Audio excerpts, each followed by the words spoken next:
Hello viewers, welcome my YouTube channel Godhuli 95 blogs. বন্ধুরা, আজকে আমরা এসেছি যশোর রেলওয়ে স্টেশনে এবং যশোর রেল স্টেশনে আসার পরে দেখুন প্ল্যাটফর্ম থেকে এক চাচা কীভাবে লাফ দিয়ে পড়ছে। তার লাফ দেওয়ার স্টাইলটা কিন্তু খুব দারুণ ছিল। কিন্তু এইভাবে অনেকে হয়তো মুখ থুবড়েও পড়ে যেতে পারেন এবং এই লাইনের পাথরে লেগে অনেক ক্ষয়ক্ষতি হতে পারে। তো বন্ধুরা, আপনারা এইভাবে কখনো রিস্ক নিবেন না। আর এটি হচ্ছে যশোর প্ল্যাটফর্ম। এই যশোর প্ল্যাটফর্মে একটু পরেই আসবে চিত্রা এক্সপ্রেস, যেটি Khulna to Dhaka up down করে। সেই চিত্রা সুন্দরী আসবে একটু কিছু সময় পরে এবং সেই চিত্রাতে অনেকে ঢাকায় যাওয়ার জন্য এই প্ল্যাটফর্মে ওয়েট করছে। আপনারা দেখতেই পাচ্ছেন যে আ যেসব যাত্রীরা এখানে দাঁড়িয়ে আছে এবং একজন যাত্রী প্ল্যাটফর্ম থেকে লাফ দিয়ে রাস্তা দিয়ে দৌড়ানো শুরু করল।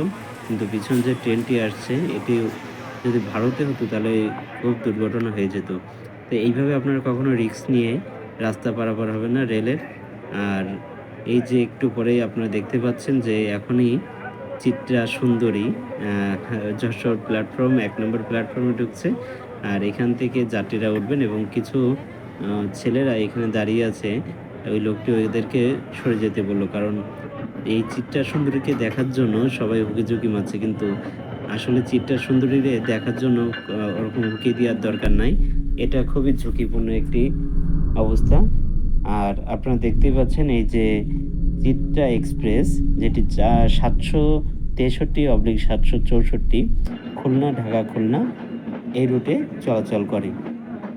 তো বন্ধুরা, সাথে থাকার জন্য আপনাদেরকে ধন্যবাদ এবং প্রতিনিয়ত যারা আমার ভিডিওগুলো দেখছেন তাদেরকে অসংখ্য ধন্যবাদ।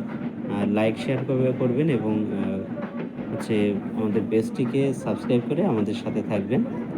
প্রতিনিয়ত চেষ্টা করব আপনাদেরকে নতুন কিছু ভিডিও দেওয়ার। আর এই রেলের টিকিটটা আপনারা অনলাইন থেকে কেটে নিতে পারবেন।